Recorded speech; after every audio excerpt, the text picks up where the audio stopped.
I'm out looking for signs of spring. So I found these yesterday. Sweet little crocuses. Crocuses? Croci? I don't know. I think it's crocuses. Anyway, it's a pretty day today. I hope you guys are doing well.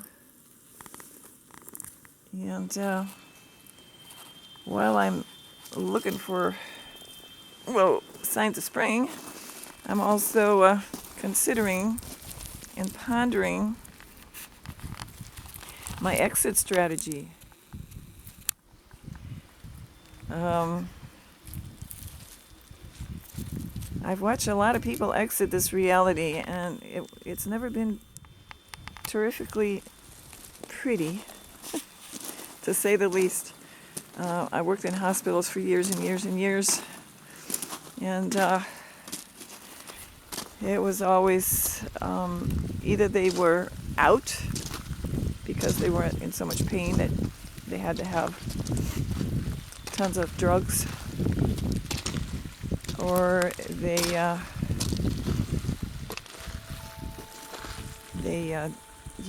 died on machinery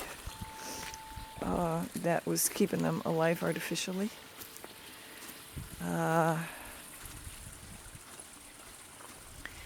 And in a lot of cases, you couldn't even tell if they were gone because the machine is still breathing for you, right? So it was just ugly. It was just nasty. Of course, machinery is good, and a lot of times it saved somebody's life and they came off of it.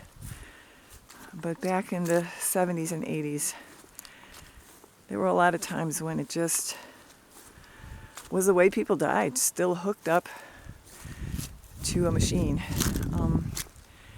I don't know what they do now.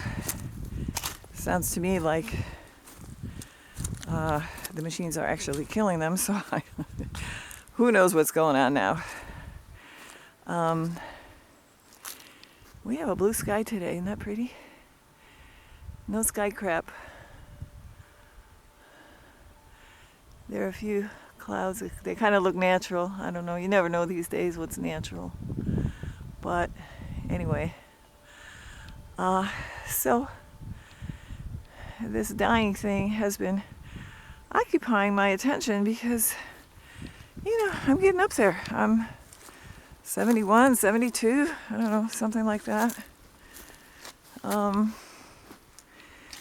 So it could happen anytime, really. But, I have a sense that I still need to do something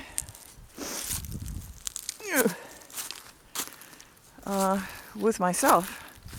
I mean, I don't mean do something in the world, but that I need to reach a different place in my consciousness in order to exit gracefully. And of course, I've been reading up on all these different ideas that people have, and the NDEs, the near-death experiences that people have had, and what they say they remember.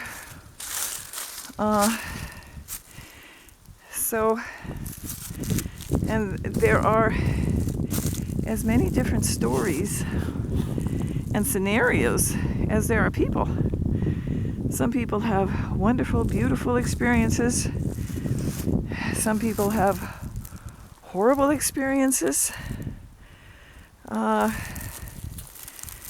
And some people, meet, whatever saint they were praying to here while they were alive. And then there are those who say, well, no, that's all, that whole experience is just the devil. It's just leading people astray. There is no such thing. When you die, you know nothing. When you die, you know nothing. And until whoever comes back and resurrection and all that stuff. So, I used to believe versions of this when I was younger and went to church and was indoctrinated like everybody is. And somehow this thing about, judgment and somebody keeping track and then if you don't believe, you're going to get annihilated. There's one religion that, they don't believe in eternal hellfire. That's a horrible, horrible teaching, they say. But everybody, who is not going to make it is going to burn according to their sins. So some will burn a little longer than others. So that's a lot more humane than burning somebody for all eternity. Yeah, that's a real teaching in a real church. I won't name any names. So yeah, I believed a lot of this. And, but I got really uncomfortable with it. I was like, man, that just doesn't seem fair. It's not right. It's not right. I'm just a poor little human. I don't need anybody praying to me or loving me literally at the point of a gun, right? If you don't love me, you know the rest. So it just never, ever sounded right. So then I stumbled across, the reincarnation thing. And that seemed a little better.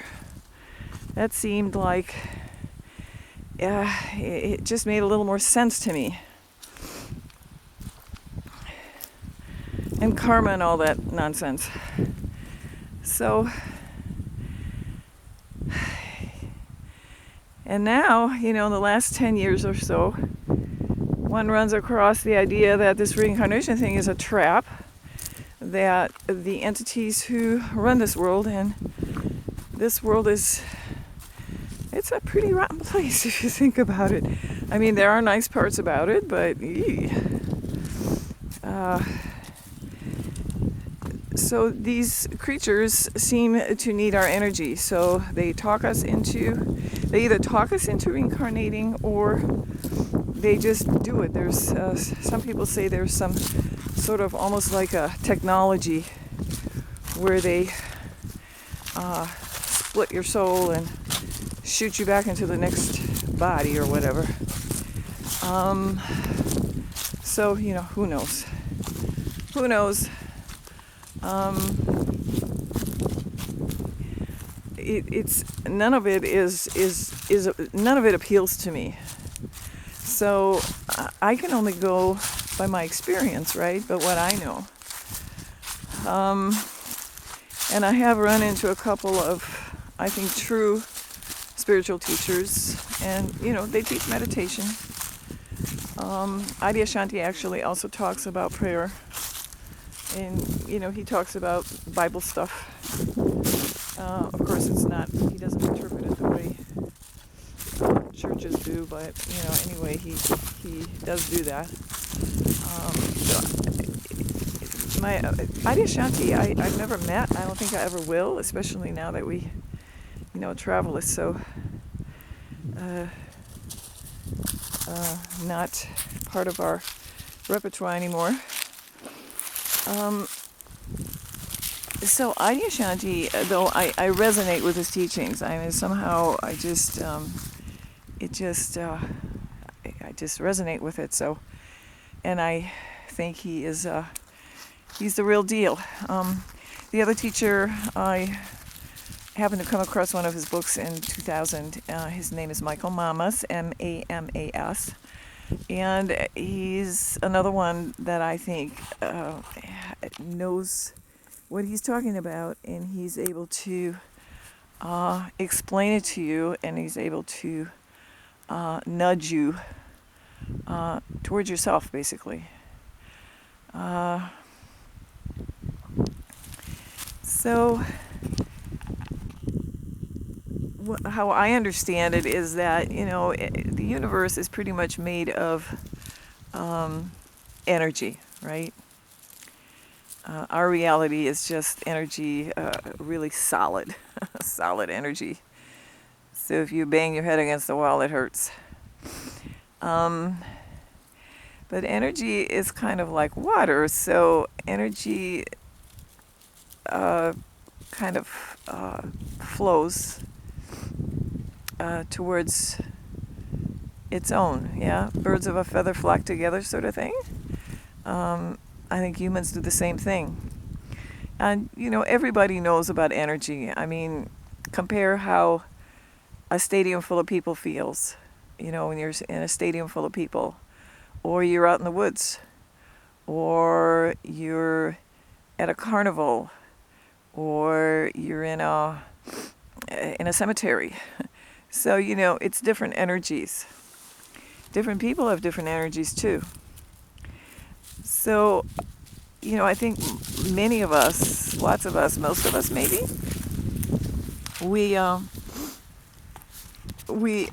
our energy sort of, it's very affected by our surroundings, and that's what I want to. I want to stop doing that. I don't want my surroundings or other people or the news to decide how I feel. So I am getting back into meditation. I used to meditate all the time, then I got sick and I stopped, and I feel like it's time again.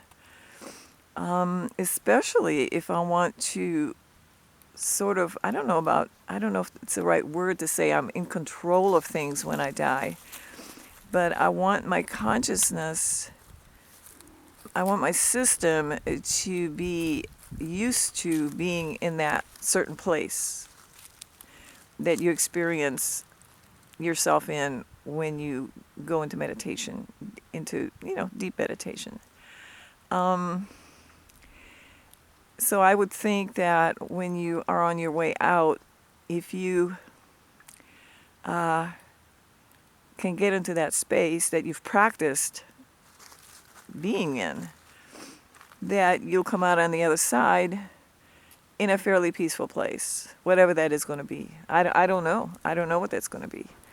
But I know what I don't want, that's for sure. I can see in the world what I don't want.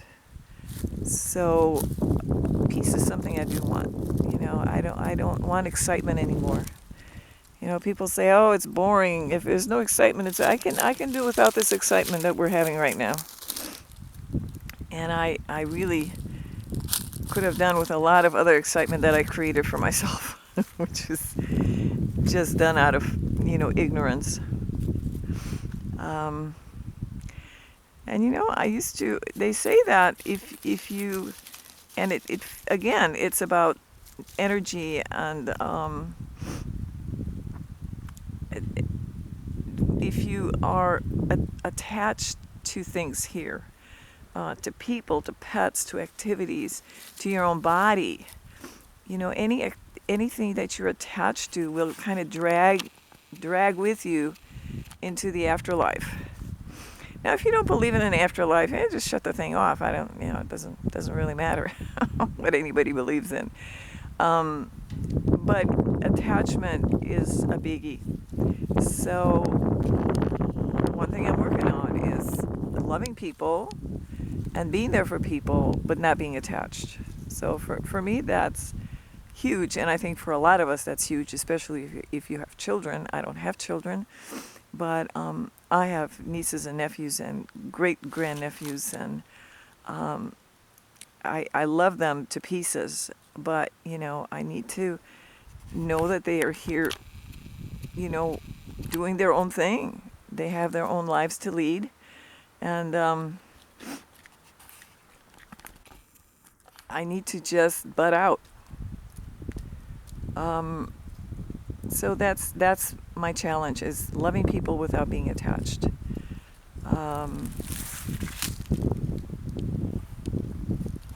Because I tell you, I don't want to come back here. I don't know if I'm going to have any control over this, but I really do not want to come back here. This place is kind of pretty. Yeah, it's all right. But it's pretty hostile when you think about it. It's hostile to human beings, even our bodies. I mean, these creatures have, all the other creatures here have fur. They're covered. They don't need houses. They don't need air conditioning. They don't need heat. Our biology can't put up with this stuff, without croaking. And when you think about it too, this croaking thing, everything that comes into this reality, from the smallest flea, mosquito, to anything else that lives, comes in here and wants to live. But hey, in order to live, we have to kill and eat each other. Yeah? That's really, really a great idea. I love it. And don't think that if you're vegetarian, you're not killing anything. I was a vegetarian for 20-some years, so can't tell me about that. Anyway, so I'm practicing non-attachment, love with non-attachment, and finding and living in the no thing that lives inside of everybody. That's all I got. Take care. Be good to each other. Stay strong. Bye.